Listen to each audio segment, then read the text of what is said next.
ज्यांनी प्रभू रामचंद्रांचं अस्तित्व नाकारलं, ज्यांनी रामसेतूचं अस्तित्व नाकारलं, असं मंथराला लाजवेल याच्यापेक्षा वाईट भूमिका काँग्रेसनं राम मंदिरांच्या बाबतीत आणि प्रभू रामचंद्रांच्या बाबतीत घेतली होती. आता त्यांचा पुळका जनाब संजय राऊत यांना यायला लागलाय. संजय राऊत तुम्ही देखील मंदिर वही बनाएंगे, तारीख नहीं बताएंगे असं म्हणत याच आंदोलनाची खिल्ली उडवली होती. परंतु प्रभू रामचंद्रांच्या भक्तांमुळं राम मंदिर पुन्हा एकदा उभं राहिलंय आणि यात जो काही कथित घोटाळा झाला त्याची चौकशी सुरू आहे. परंतु तुम्हाला आता रामापेक्षा प्रभू रामचंद्रांपेक्षा रावणाचा पुळका यायला लागलाय. तुम्ही आता बाबराला शरण गेलात, तुम्ही औरंगजेबाला शरण गेलात, त्यामुळं तुम्हाला आता रावणाचा पुळका यायला लागलात. एक लक्षात घ्या, या देशातील राम भक्त तुम्हाला कधीच माफ करणार नाहीत. विकास कामाच्या निधीबद्दल संजय राऊतांनी न बोललेलं बरं. कारण जनाब संजय राऊत तुमचं सरकार असताना, महाविकास आघाडीचं सरकार असताना भारतीय जनता पार्टीच्या 105 आमदारांना तुम्ही फुटकी कवडी देखील दिली नव्हती, दमडी देखील दिलेली नव्हती. उद्धवजी ठाकरे मुख्यमंत्री असताना रोज 100 कोटी रुपये वसूल करायचे, परंतु भारतीय जनता पार्टीच्या 105 आमदारांना महाराष्ट्रातल्या तिजोरीतनं 1 रुपया दिला नाही. महाराष्ट्राचा विकास पूर्णपणे तुमच्या कार्यकाळामध्ये ठप्प झाला होता. त्यामुळं विकास कामाच्या निधीबद्दल, पक्षामधल्या भेदाबद्दल जनाब संजय राऊत यांनी न बोललेलं बरं. तुम्ही आमच्या आमदारांना फुटकी कवडी दिली नव्हती आणि आता तुम्ही गळा काढतायत. संजय राऊत तुमच्या याच वागण्यामुळं, उद्धवजी ठाकरेंच्या याच स्वभावामुळं महाराष्ट्रानं त्यांना घरी बसवलंय. खासदारांचा राजीनामा मागण्याचा नैतिक अधिकार संजय राऊत तुम्ही कधीच गमावून बसलायत. कारण तुम्ही स्वतः एकनाथजी शिंदे आणि इतर 40 आमदारांच्या जीवावर राज्यसभेचे खासदार झालात. त्यामुळं आधी स्वतः राजीनामा द्या आणि मग इतरांची मागणी करा. मुळामध्ये तुमची खासदारकी एकनाथजी शिंदे यांच्या मतावर आलेली आहे. फक्त अर्ध्या मताने तुम्ही निवडून आला होतात. त्यामुळं नैतिकतेचे धडे खासदारांना देण्यापेक्षा नैतिकता दाखवून आधी राज्यसभेचं सदस्यत्व नाकारा, त्याचा राजीनामा द्या आणि मग नाकानं कांदे सोला. तोपर्यंत तुम्हाला तो अधिकार नाही. आणि असंही जनतेनं उभाटा गटाला नाकारलेला आहे.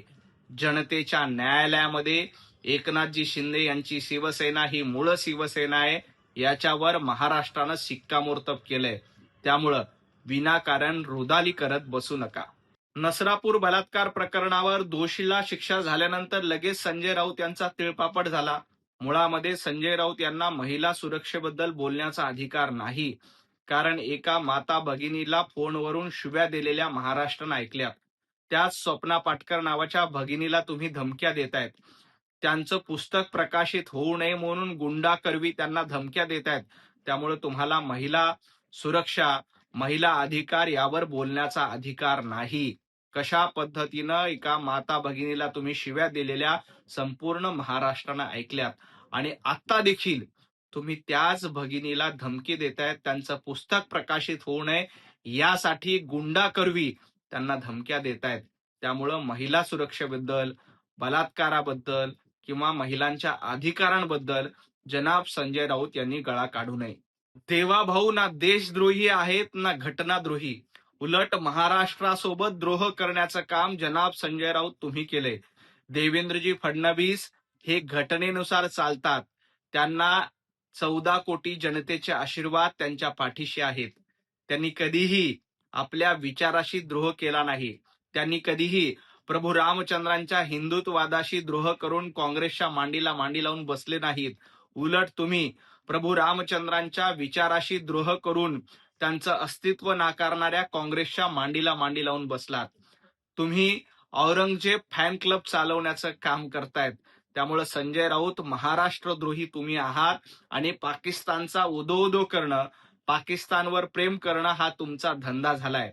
त्यामुळं उगाच देवाभाऊंना देशभक्ती शिकवण्याच्या भानगडीमध्ये पडू नका. देवेंद्रजी फडणवीस हे राष्ट्रप्रथम या धोरणातून काम करतात.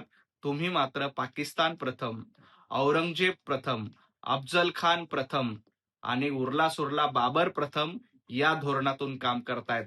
परंतु लक्षात घ्या, या महाराष्ट्रातील जनतेनं तुम्हाला याआधी धडा शिकवलाय. येणाऱ्या काळात देखील जनाब संजय राऊत तुम्ही देवेंद्रजींवर टीका करत राहिलात तर तुमचा महाराष्ट्र द्रोह हा जनतेच्या लक्षात आलेला आहे, हे तुम्ही ध्यानात ठेवा.